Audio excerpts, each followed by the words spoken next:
జై శ్రీరామ్. సనాతన ధర్మ సభ్యులందరికీ కూడా స్వాగతము. ఈరోజు మనము శ్రీమద్ రామాయణము బాలకాండ మూడవసరికి చెప్పుకుందాము.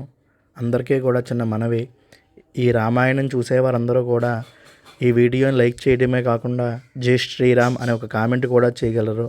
దానితో పాటు ఈ వీడియోని మీ బంధుమిత్రులకి షేర్ చేయగలరు. ఇంకా ఎవరైనా ఈ ఛానల్ని సబ్స్క్రైబ్ చేసుకోకపోతే సబ్స్క్రైబ్ కూడా చేసుకోగలరు మనవి. ఇక ఓం శ్రీ మహాగణాధిపతయే నమః. శ్రీ మహాసరస్వతే నమః. శ్రీ గురుభ్యో నమః. హరి ఓం. ఓం శుక్లాంబరధరం విష్ణుం శశివర్ణం చతుర్భుజం ప్రసన్నవదనం ధ్యాయేత్ సర్వవిఘ్నోపశాంతయే. అగజానన పద్మార్కం గజాననమహర్నిశం అనేకదం తం భక్తానాం ఏకదంతం ఉపాస్మహే. వక్రతుण्ड మహాకాయ కోటిసూర్యసమప్రభ నిర్విఘ్నం కురు మే దేవ సర్వకార్యేషు సర్వదా. ఓం శుక్లాం బ్రహ్మ విచారసార పరమాం ఆద్యాం జగద్వ్యాపినీం వీణాపుస్తకధారిణీమభయ జాడ్యాంధకారాపహాం హస్తే స్ఫాటికమాలికాంచ దధతీం పద్మాసనే సంస్థితాం వందే తాం పరమేశ్వరీం భగవతీం బుద్ధిప్రదాం శారదాం. శరదిందుసమాకారే పరబ్రహ్మస్వరూపిణి వాసరాపేఠనిలయే సరస్వతీ నమోऽस्तुते.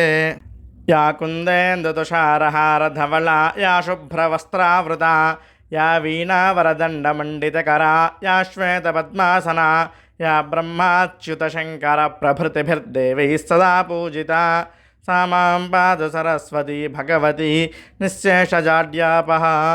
కూజంతం రామ రామేతి మధురం మధురాక్షరం ఆరుహ్య కవితాశాఖాం వందే వాల్మీకికోకిలం. గోష్పదేకదవారాశం వశికీకృతరాక్షసం రామాయణ మహామాలారత్నం వందే అనిలాత్మజం. మనోజవం మారుతతుల్యవేగం జితేంద్రియం బుద్ధిమతాం వరిష్టం వాతాత్మజం వానరయోధముఖ్యం శ్రీరామదూతం శిరసా నమామి. బుద్ధిర్బలం యశోధైర్యం నిర్భయత్వమరోగతాం అజాడ్యం వాక్పటుత్వం చ హనుమత్స్మరణా భవేత్. వైదేహీ సహితం సురద్రుమతలే హైమే మహామండపే మధ్యే పుష్పకమాసనే మణిమయే వీరాసనే సుస్థితం. అగ్రే వాచయతి ప్రభంజనసుతే తత్వం మునిభ్యః పరం వ్యాఖ్యాతం భరతాదిభిః పరివృతం రామం భజే శ్యామలం. నమోస్తు రామాయ సలక్ష్మణాయ దేవ్యై చ తస్యై జనకాత్మజాయై. నమోస్తు రుద్రేంద్రయమానిలేభ్యో నమోస్తు చంద్రార్కమరుద్గణేభ్యః. ఓం శ్రీ గురుభ్యో నమః. హరి ఓం.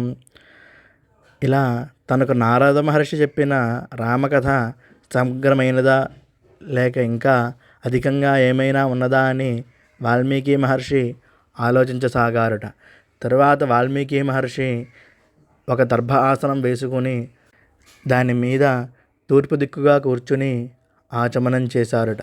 ఆచమనం చేసి ఆ శ్రీరాముడిని మనస్సులో ధ్యానించసాగారట. నమస్కరించారట. తన తపోబలంతో ఆలోచించారట. దశరథుడు, శ్రీరాముడు, సీత, లక్ష్మణుడు ఏమేమి చేశారో, ఏమేమి మనసులో అనుకున్నారో ఆలోచించారట. రాముడు, సీత ఏకాంతంగా ఉన్నప్పుడు ఏమేమి చేశారో, ఏమేమి మాట్లాడుకున్నారో, ఎలా నవ్వుకున్నారో, ఏ ఏ దారుల వెంట నడిచారో, ఎక్కడ నివాసం ఉన్నారో, రాముడు, సీత, లక్ష్మణుడు ముగ్గురు అడవులలో ఎక్కడ తిరిగారో, ఎక్కడ నివసించారో ఆ విషయాలన్నీ కూడా సమూలాగ్రంగా యథాతథంగా తన దృష్టితో చూశారట వాల్మీకి మహర్షి. ఇలా అన్ని విషయాలను స్పష్టంగా తెలుసుకున్నారట. తరువాత మహాతపస్వి అయిన వాల్మీకి మహర్షికి రామచరిత్ర అంతా కూడా కరతలామలకము కింద కనిపించిందిట. అంటే చేతిలో ఉసిరికాయ మాదిరి, మన చేతిలో ఉసిరికాయ ఉంటే ఎంత స్పష్టంగా కనిపిస్తుందో ఆ విధముగా వాల్మీకి మహర్షికి రామచరిత్ర అంతా కూడా కనిపించిందట. ఆ ప్రకారంగా మహాతపస్వి అయిన వాల్మీకి రామచరిత్రను దర్శించిన తరువాత తను చూసినట్టు 4 పురుషార్థములు అయిన ధర్మము, అర్థము, కామము, మోక్షములతో ధర్మము ఎక్కువగా ప్రకాశించేటట్టు మిగిలిన పురుషార్థములు కూడా కూడి ఉండేటట్టుగా నారదుడు చెప్పిన విషయములు అన్నీ పొందుపరిచి అందరికీ వినడానికి మనోహరంగా ఉండేటట్టుగా రఘువంశ చరిత్ర అయిన రామాయణ మహాకావ్యమును రచించారుట. ఆ రామాయణ మహాకావ్యములో శ్రీరాముని జననము, ఆయన ధర్మనిరతి, పరాక్రమము, ఓర్పు గుణము, రాముని సౌందర్యము, సత్యశీలత అన్నీ మధురంగా వర్ణించారట వాల్మీకి మహర్షి.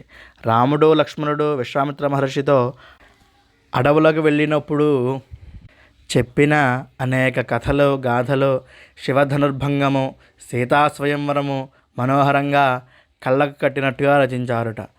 ఆ తరువాత పరశురామునితో రాముని వాగ్వివాదము, రాముని యువరాజ్య పట్టాభిషేక సన్నాహములు, కైకేయి వరములు కోరడము, రాముడు వనములకు పోవడము, దశరథుని నిర్యాణము, రాముడు అడవులకు వెడుతుంటే అయోధ్య ప్రజలందరూ దుఃఖించడము, రాముడు వారిని ఓదార్చి పంపించి వేయడము, గంగానదిని దాటడము, గుహునితో రాముడు మాట్లాడడము, తన సారథి అయిన సుమంతుడిని రథము తీసుకొని వెనుకకు వెళ్ళిపోమనడము, సీతారామ లక్ష్మణులు భరద్వాజ మహర్షి ఆశ్రమం చేరుకోవడము, ఆయన ఆదేశానుసారం చిత్రకూట పర్వతములకు వెళ్ళటము, చిత్రకూటములో పర్ణశాల నిర్మించుకొని నివాసం ఉండటము, ఇంతలో భరతుడు వచ్చి రాముడిని తిరిగి రాజ్యము స్వీకరించమని ప్రార్థించడము, దానికి రాముడు నిరాకరించడము, రాముడు తన తండ్రి మరణ వార్త విని దుఃఖించడము, తరువాత తండ్రి అయిన దశరథుడికి అంత్యక్రియలు జరిపించడము, తన పాదుకలను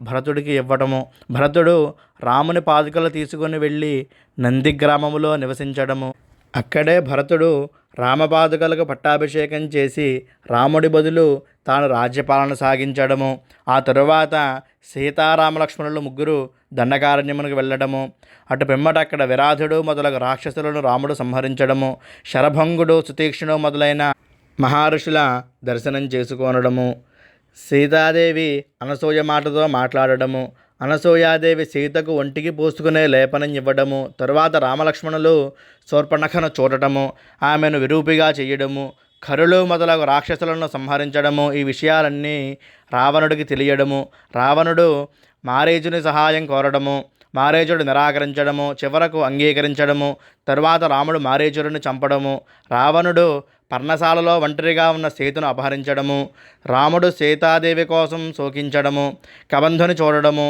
పంపా సరస్సు వద్దకు వెళ్ళటము, తరువాత శబరిని కలుసుకోవడం, అక్కడ నుండి ఋష్యముఖ పర్వత ప్రాంతమునకు వెళ్ళిన రాముడు హనుమంతుడిని కలుసుకోవడము, రామసుగ్రీవుల మైత్రి, వారి సుగ్రీవుల యుద్ధము, ఆ తరువాత రాముడు వారిని వధించడము, వాలి కోసం తార విలిపించడము, రాముడు సుగ్రీవునకు కిష్కింధ రాజ్యము ఇవ్వటము, ఆ తరువాత సీతను వెతకడానికి సాయం చేస్తారని సుగ్రీవుడు అంగీకరించడము, కానీ సుగ్రీవుడు మాట తప్పడంతో రాముడికి కోపం రావడము, అది తెలిసి సుగ్రీవుడు వానరులను నలుదిక్కులకు సీతను వెతకడానికి పంపడము, తరువాత సుగ్రీవుడు భారతదేశమును గురించి వానరులకు వర్ణించడము, రాముడు హనుమంతునికి తన ఆనవాలుగా ఉంగరం ఇవ్వడము, హనుమంతుడు సాగరమును లంఘించడం, మధ్యలో మైనాకుడిని చూడడము, సింహికను చంపడము, లంకానగరము దగ్గర ఉన్న పర్వతమును చూడటము, ఆ తరువాత రాత్రియందు హనుమంతుడు లంకానగరంలో ప్రవేశించి సీతను వెతుకుతూ పుష్పక విమానంలోకి ప్రవేశించడము, రావణుని అంతఃపుర దర్శనము చేసుకుని ఆ తరువాత హనుమంతుడు అశోకవనంలో ఉన్న సీతాదేవిని చూడటము, ఆమెకు ఆనవాలుగా రాముడు ఇచ్చిన ఉంగరం ఇవ్వడం, సీతను రాక్షస స్త్రీలు భయపెట్టడంతో పాటుగా త్రిజటకు వచ్చిన స్వప్న వృత్తాంతము, హనుమంతుడు రాక్షస స్త్రీలను భయపెట్టి అశోకవనమును నాశనం చేసి ఇంద్రజిత్తుకు పట్టుబడము, ఆ తరువాత హనుమంతుడు లంకాధానము చేయడము, ఆ విధంగా హనుమంతుడు సముద్రాన్ని దాటి కిష్కింధకు రావడము, దారిలో మధువనమును నాశనం చేయడము, ఆ తరువాత రాముడికి సీతను చూశాను అని తెలుపడము, దానితో పాటుగా సీతాదేవి ఇచ్చిన చూడామణిని ఆనవాలుగా సమర్పించడంతో రాముడు సుగ్రీవుడు వానర సైన్యముతో సముద్రం వద్దకు చేరుకొని నేరుని సహాయంతో సేతువును నిర్మించి లంకానగరం చేరుకోవడము, లంకానగరాన్ని ముట్టడించి రావణుడి తమ్ముడు విభీషణుడితో మైత్రి చేసుకొని విభీషణుడు రావణుడిని ఎలా వధించాలో చెప్పడం, యుద్ధములో కుంభకర్ణుడు మేఘనాథుడు మరణించడము, రామరావణ యుద్ధము, రావణవధ, సీతను స్వీకరించడము, ఆ తరువాత విభీషణుడిని లంకకు పట్టాభిషిక్తుడిని చేసి సీతాసమేతుడై రాముడు పుష్పక విమానములో అయోధ్యకు తిరిగి వచ్చి రామ పట్టాభిషేకము, వానర సైన్యమును వారి వారి స్థావరాలకు పంపించి వేయడము, రామరాజ్య వర్ణన, ఆ తరువాత రాముడు లోకాపనిందకు విరిచి తిరిగి సీతను అడవులలో వదిలిపెట్టడం వరకు వాల్మీకి రామాయణ మహాకావ్యంలో రచించారు. ఆ తరువాత జరగబో విషయమును వాల్మీకి ఉత్తర కావ్యంలో రచించాడు. ఇలా ఇంతటితో వాల్మీకి విరచిత శ్రీమద్ రామాయణ మహాకావ్యము బాలకాండ 3వ సర్గ సంపూర్ణము. ఈ వీడియో విని అందరూ కూడా ఈ వీడియోని లైక్ చేస్తూ జై శ్రీరామ్ అనే ఒక కామెంట్తో పాటుగా ఈ వీడియోని మీ బంధుమిత్రులకు కూడా షేర్ చేయగలరు. అలాగే ఇంకా ఎవరైనా ఈ ఛానల్ని సబ్స్క్రైబ్ చేసుకోకపోతే ఇప్పుడే సబ్స్క్రైబ్ చేసుకోగలరని మనవి. జై శ్రీరామ్, జై హనుమాన్.